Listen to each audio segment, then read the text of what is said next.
किसी भी देश में किसी भी खेल को आगे बढ़ाने के लिए जो सबसे बड़ा योगदान होता है, जो सबसे बड़े एसेट होते हैं, वो होते हैं खुद उस खेल के खिलाड़ी। तो हमने अपने देश में बहुत से ऐसे खिलाड़ियों को देखा है जिन्होंने हमारे गेम के जो स्तर है देश में, उसको कहां से कहां पहुंचा दिया है। फिर मैं मेजर ध्यानचंद जी की बात करूं, मिल्खा सिंह जी की बात करूं, कपिल देव जी की बात करूं या फिर विश्वनाथ आनंद जी की बात करूं, इन लोगों को तो हम सब जानते हैं। पर इनके अलावा भी ऐसे बहुत से खिलाड़ी रहे हैं जिन्होंने हमारे देश में खेलों को आगे बढ़ाने के लिए बहुत बड़े बड़े योगदान दिए हैं, पर आज हम उनको नहीं जानते हैं। तो इस वीडियो में मैं आपको कुछ ऐसे ही खिलाड़ियों के बारे में बताने वाला हूं और उसके बाद मैं ये भी आपसे डिस्कशन करूंगा कि पहले के समय में और अब के समय में इन खिलाड़ियों के लिए जो सुविधाएं हैं उनमें कितना ज़्यादा चेंज आ गया है हमारी कंट्री इंडिया में। तो मैं चाहूँगा कि आप सब कमेंट करके अपनी राय भी यहाँ पे दें और चलिए अब इस वीडियो को जल्दी से शुरू करते हैं। तो इस लिस्ट में जो सबसे पहला नाम है वो मैं लेना चाहूँगा माखन सिंह जी का। माखन सिंह जी एक इंडियन एथलीट थे जो कि पंजाब से बिलोंग करते थे और एक लौते इंडियन थे जिन्होंने 400 metre race national games 1962 Calcutta में मिल्खा सिंह जी को हराया था। इसके अलावा उनके पास एशियन गेम्स में एक गोल्ड और एक सिल्वर मेडल था और उनके पास नेशनल गेम्स में टोटल 16 मेडल्स थे। इसके बाद भी वो बहुत ज़्यादा रिकग्नाइज नहीं थे हमारी कंट्री में, जिसके रहते हुए गरीबी उनको फेस करनी पड़ी, जिसके लिए उन्होंने टैक्सी ड्राइवर का काम शुरू किया नागपुर में। उसी के दौरान उन्होंने अपना एक पैर भी खोया एक्सीडेंट में, जिसके लिए गवर्नमेंट की तरफ से उनको कोई भी मदद नहीं मिली और उनकी फैमिली को गरीबी में ही अपना गुजारा करना पड़ा। साल 2002 में माखन सिंह जी की डेथ हुई, जिसके बाद उनकी वाइफ को फोर्सफुली उनके जीते हुए सारे मेडल्स को बेचना पड़ा अपने घर को चलाने के लिए। तो उनके साथ ऐसा क्यों हुआ, इस चीज़ को हम बाद में डिस्कस करेंगे। अभी मैं बढ़ जाता हूँ दूसरे नाम पे। खासबा दादा साहेब जादव या फिर जिनको लोग केडी जादव के नाम से भी जानते हैं, महाराष्ट्र स्टेट से ये बिलोंग करते थे और रेसलिंग इनका गेम था। इंडिपेंडेंट इंडिया के पहले एथलीट थे जिन्होंने इंडिविजुअल कैटेगरी में हमारे देश को मेडल जिताया था, जिसके 44 साल बाद 1996 में इंडिया को दूसरा मेडल नसीब हुआ था जब लिएंडर पेस ने लॉन टेनिस में एक मेडल जीता था। तो इतना कुछ हमारे देश के लिए करने के बाद भी केडी जादव रिकग्नाइज्ड नहीं थे। हालांकि 1952 के 3 साल बाद 55 में इन्होंने अपनी ही मर्जी से पुलिस सब इंस्पेक्टर की जॉब स्टार्ट करी थी, लेकिन उसके बाद भी इनके लाइफ के जो कुछ आखिरी पल थे वो गरीबी में ही बीते, क्योंकि इनके पास जो एकमात्र सहारा अपना बचा था वो था इनकी पेंशन। 1984 में रोड हादसे के दौरान इनकी मौत हो गई थी। इस लिस्ट में तीसरा नाम मैं लेना चाहूँगा शंकर लक्ष्मण जी का। शंकर लक्ष्मण पहले गोलकीपर थे दुनिया के जिन्होंने किसी नेशनल टीम की कैप्टनसी करी थी हॉकी गेम में। इन्होंने हमारे देश को 3 ओलंपिक्स में लगातार रिप्रेजेंट किया था, जिसमें 2 गोल्ड और 1 सिल्वर मेडल इन्होंने हमारे लिए जीते थे और साथ में ही एशियन गेम्स में 2 गोल्ड और 1 सिल्वर मेडल भी इन्होंने जीता था। इनका निकनेम रखा गया था रॉक ऑफ गिब्रल्टार, इनकी हॉकी की गोलकीपिंग स्किल्स की वजह से। गिब्रल्टार एक ऐसी चट्टान का नाम है जहाँ पे ब्रिटिश एयरफोर्स और इनकी नेवी मेडिटेरियन सी की रक्षा करती है। इसके अलावा अर्जुन अवार्ड इन्होंने जीता 1965 में और पद्मश्री जीता 1967 में। देश के लिए 13 साल पूरी जान से खेलने के बाद भी इनको एक बीमारी हुई गैंग्रीन नाम की, जिसके लिए इनको कोई सपोर्ट नहीं मिला गवर्नमेंट की तरफ से। उस समय की हॉकी की एसोसिएशन इंडियन हॉकी फेडरेशन ने कोई मदद नहीं करी, इंडियन ओलंपिक एसोसिएशन ने भी नहीं, या फिर इंडियन स्पोर्ट्स फेडरेशन ने भी इनकी कोई मदद नहीं करी। 13 साल की सर्विस के बाद ये सिर्फ 25,000 रुपये जुटा पाए अपनी गैंग्रीन बीमारी के लिए, जिस बीमारी में आपके जो टिश्यूज़ होते हैं वो डेड होने लगते हैं, या तो किसी इन्फेक्शन की वजह से या फिर ब्लड फ्लो के कम होने की वजह से, और इसी बीमारी के चलते हुए 2006 में उनकी मौत हो गई थी।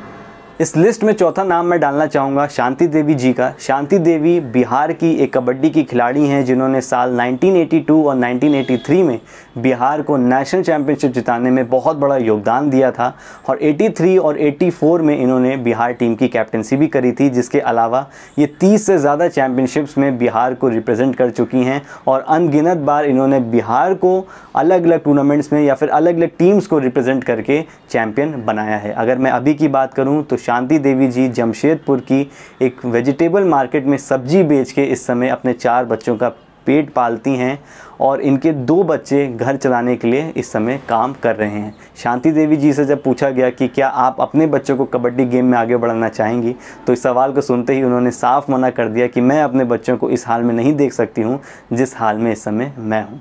इस लिस्ट में 5वां नाम डालना चाहूँगा गोपाल भांगरा जी का, जिन्होंने 1978 में इंडिया को रिप्रेजेंट किया था हॉकी वर्ल्ड कप अर्जेंटीना में। जिसके बाद इनके पास सब्ज़ी खरीदने के भी पैसे नहीं थे। 1 साल बाद जब ये 1979 आर्मी से जब ये रिटायर हुए तो इनके पास बिल्कुल भी पैसे नहीं थे। सिर्फ जो पैसे बचे थे वो थे पेंशन के, मात्र 1500 रुपये के आसपास। रिटायर होने के बाद इन्होंने बहुत से बिजनेसमैन, बहुत से मिनिस्टर्स, बहुत से खिलाड़ियों के घर के दरवाजे खटखटाए कि इनको सिर्फ एक प्यून की ही जॉब दे दो ताकि अपना पेट पाल सकें, पर सब ने इनको मना कर दिया। जिसके बाद इन्होंने पत्थर तोड़ने का काम शुरू किया, जिसके लिए इनको दिन का मात्र 50 रुपये मिलता था। बहुत बहुत धन्यवाद करना चाहूँगा सुनील गावस्कर जी जैसे बड़े और अच्छे इंसानों का, जिन्होंने बहुत से नौजवानों की मदद करी है फाइनेंशियली।